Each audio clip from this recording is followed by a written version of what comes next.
Tips lang mga katrip sa pag-install ng ating metal paring. Ito ay sa ating pagkikisame. So hindi na tayo gumamit ng clamp paring para sigurado na matibay ang ating ginagawang kisame. Kasi ang clamp ay natatanggal once na mabigat ang ginagawa nito.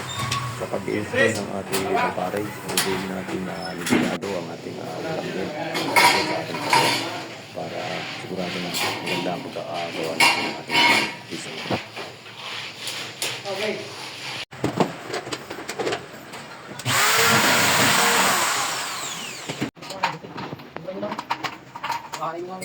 Okay.